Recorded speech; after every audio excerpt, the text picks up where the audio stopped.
Jema, everyone. Welcome to our Bhakti Yoga session. We are almost nearing the end of the discourses dedicated to the path of Bhakti Yoga. And I wanted to utilize our time strategically. And if it is meant to be, then in a few years I will return back to Bhakti Yoga again. And this time we can pick up another scripture, some more teachings. These are endless, beautiful gardens with blossoms, and we can sniff some other, enjoy those, and really keep deepening in our bhakti. But given that we are completing more than a year worth of teachings, I wanted to review some teachings with you and also just open the floor for any questions that you may have, and also just hear from you. I would love to know what teachings have sat with you and how are you doing? How are you now deepening into your spiritual journey to self with bhakti teachings behind you? Some of you are relatively new. And so for you, just listening to others would be a balm, because we are so proud that we are systematically making these teachings available week by week in our public YouTube channel. And you can go back and get those teachings and share them with anyone you think will benefit. And for those of you who've had the good opportunity of being with this teaching from the very beginning, well, this is a great time now, this week and next week, to bring up any questions or contemplations. This is absolutely a good time to do that. We looked at many things in bhakti, and we have some kind of a running list. And it's comprehensive. When I looked at it today, when Sadhvi Shani shared it with me, I thought, my goodness, where and how did we cover all this? This is comprehensive immersion. But irrespective of the topics and the subtopics and the words and the depth and the left and the right of that knowledge, what is more important is where you are right now with Bhakti Yoga. Bhakti and yoga. So just bhakti is faith. But bhakti and yoga, then, yoga brings with it disciplined knowledge and a progressive systematic exposition to dismantle doubts, questions, and walls between you and the universal divine Ishvara. And we realize that though we juxtapose God or Ishvara outside us, we begin in duality, then we bring that same Ishvara around us in all beings and creatures, and even in nature. And then finally, when we are ready, we get glimpses of that Ishvara in our meditation or in our silence or in our softness or in our renewed energy or ideas or clarity or energy, and go, wow, what was that? Was that a divine encounter? And ultimately, it is said that through sustained bhakti yoga, the God that we worshipped outside and gave it names and labels was ultimately a formless, nameless, but boundless presence, the Atma within. This is the promise of this path. We start from duality and we end up in non-duality. We start out as three important points of a journey. There is me, or there is you, there is the world, and then there is God. Three. And then it becomes two. There is you, and then there is the universe, which represents God. So now three has been reduced to two. And then as you keep studying with a teacher like myself or a tradition like this, which is based in non-duality, there comes a moment, unarguably, the two collapses into one. And whatever is happening in the world, good, bad, ugly, you're okay with it. And you know that all of this is divine, it is sacred, and that if things go your way, that's great. But if things don't go your way, that's greater because they are going Ishvara's way. There is a divine order operating, and you stop fighting it at some point and you start paying attention to what are you being shown instead. So that is really, really important, you know. So this was one journey that we have definitely studied academically, and I believe we have been touching upon these points continuously. And now I open the floor in case you have any questions or comments about this, then you are welcome to do so.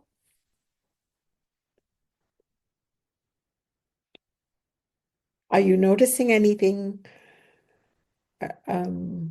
Because, you know, religions invariably, every religion, East or West, starts us out in duality.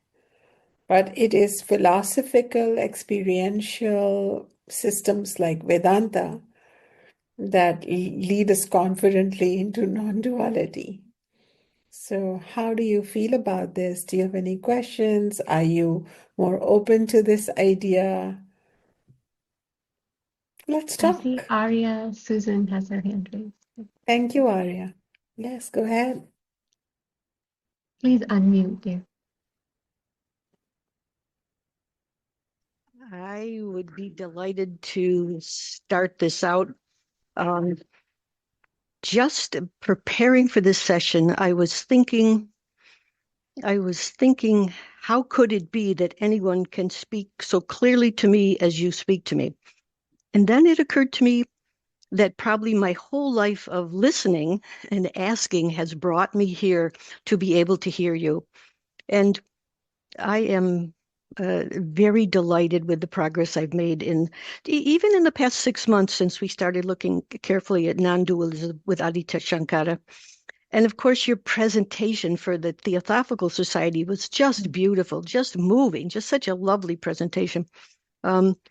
That fresh on the mind of the vast amount of knowledge you present that I understand in such clearly terms. You present in such a systematic way.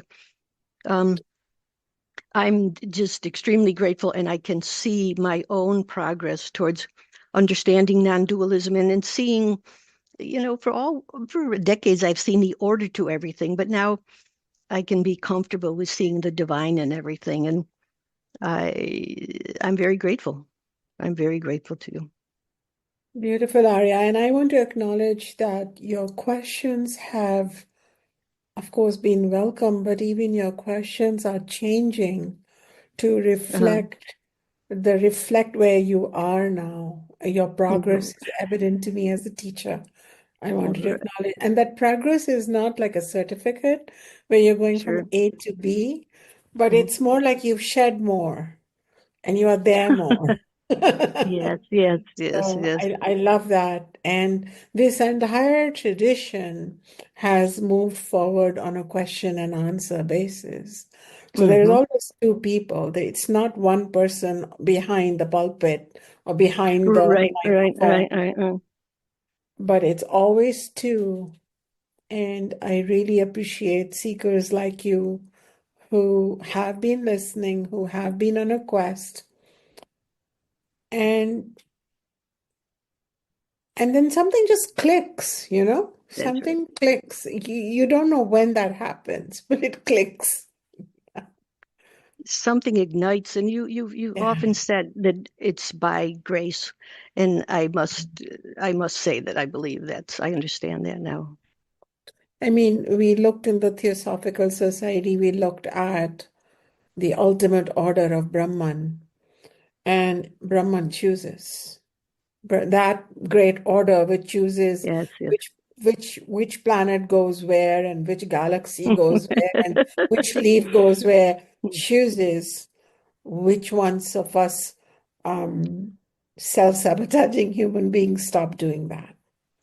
And it's so amazing because the inclusiveness of all of your teaching is just striking. And that very example, how could the same cosmic intelligence that's organizing all of these planets be paying attention to some some tiny jiva here in this corner of the earth? That's what And I that is precisely where we are then reminded that how can it not pay attention to this tiny jiva? Because your life is so minuscule compared to your unseen life, where you've been guide. moved around the cosmos, placed in different wombs, placed in different species, and 90% of it is all planned. We get this Yeah. 10% choice, and you choose to show up for that knowledge. Bravo, Yeah. all of you. And just thinking about that intelligence, like your brain's ready to burst when you think about the unbelievable intelligence of the Brahman mind, the mind of Ishvara, Yeah. which is managing the minuscule existence not only of Aryas and the Shunyas of the world, but of every earthworm, every virus, every bacteria, everything. And then when you trust this mind and you are grateful for your mind, wow, it's a big alignment that happens here. Yes. And because it's beyond our capacity. It's not Yeah. imaginable. It's not It is thinkable. And so, yeah. indescribable. Anirvachaniye, indescribable. Mhm. It is indescribable. And So that's where faith. Yeah. that is why Yeah. the verses, that which speech cannot describe, but Yes. Yes. because of Yes. which speech is that Yes. mind. Yes. Yes. And I still been meditating on your discussion of the ear behind the ear and the voice behind the voice. That subtle but yet supreme energy that is so coherent and organizes all of this. I'm just grateful. I'm grateful. I'm very happy. And these yogas are really just the foundation of studying the whole entire Kena Upanishad. Now, Hmm. when I handpick the students for Kena Upanishad, you will be one of them, Arya. I can tell you that. Because, and I'm not just trying to play favorites here, what I'm Yeah. Yeah. saying Yeah. is your fascination with that verse is important. Your meditation on that verse is important rather than just hearing and letting it go. Because then when you hear, like, whoa, the ear of the ear, Yeah. the eye of the eye, what Yeah. is it that knows is listening to everything without a physical ear? What is that? Yes. Yes. Yes. Whoa, right? Does it Yes. happen Yes. to Yes. each one of you? And we're it's not just Arya and I talking, we're Yeah. we're speaking like a master disciple tradition, but you're all part of this. Would you agree? Would you move your hands to say, yeah, yes, Yeah. Yeah. this is important. This is vital to think about consciousness from that perspective. Wonderful. Thank you, Arya. Thank you. Thank you. Yeah. So when we prepare ourselves through the study of yogas, um, and we come to the Upanishads, then we are so primed. And so then when the Upanishad starts, when the seers of the Upanishads, I can't say wrote it, but when they received, because it is said that the mantras were seen. They were seen, like the knowledge is seen. And I didn't understand it for a long time, but then when I started seeing a chapter in my head, on waking up, I knew that there's something called, you see it in the inner sky of the mind. So these mantras were seen in the pure mind, which is in state of bhakti and jnana, and it is that knowledge is seen. So when we are ready, and when you are ready, relatively ready, much more ready than you were a year ago, more ready you will be in 2 more years. Imagine when you hear those verses, meditate on them, go to bed, lead your normal lives, and then wake up one day and you shall see something. So these verses are doorways. They are doorways into the transcendental consciousness. This is the beauty of the Upanishads. And that is why I have not yet taught an Upanishad it's almost going to be 20 years in 2 more years of my teaching on the stage of the world. Because I don't just believe in teaching the Upanishads. So now I'm preparing. Now I'm very systematically and seriously preparing to have 5 or 6 students in front of me to teach the Upanishads. Do you see what I mean? Yeah. Okay, or more. All right, beautiful. So that's one contemplation. This journey of bhakti is also a journey for the ego, because the ego is okay with some version, either totally denies God, but we're not talking to those people in this group, or takes the concept of divine and likes to allocate it a few minutes a day or a Sunday for the Christians, or Hindus have allocated different days for different deities. How convenient. So we've just allocated some time, but the rest of the time we live as material bodies in samsara, completely samsaric. But Bhakti Yoga is an invitation to truly do your surrendering. We talked about it. To truly not only know the divine, but to trust the divine order. To trust the divine order. And to take strong action with personal agency, but that agency has dharma in it. So for example, if someone is attacking you, you can at some point get ready to attack them back and say, well, I was attacked and it was self-defense. But when we are bhaktas, we may put our wall or our boundary or walk away or even have to kill someone, as Arjuna had to kill the Kauravas. But we have to do it with 2 types of knowledge. One is the transactional worldly knowledge, but the other is the absolute knowledge that the self is one. So we can't do it from bitterness and ugliness. So there's a lot of inner work we have to do. And there's this constant breathing into wow, the divine order has entered this really difficult obstacle in my life, whether it's a person, a relationship, a profession, a challenge, a colleague, and a circumstance. And, ooh, I'm falling apart here. And how do I approach this as a bhakta? Then it has to be from a dual knowledge of you playing out your role as a human being, and then you being a spiritual knower of the divine self, that Ishvara dwells in all beings. And that is why Krishna has said very clearly, the true bhakta does not hate anyone. Because it's so easy to divide up the world into people I like and people I hate. But the true bhakta, the true devotee just cannot hate. Just cannot hate. So Duryodhana, the evil cousin, acted from hate. But Arjuna, the instructed bhakta,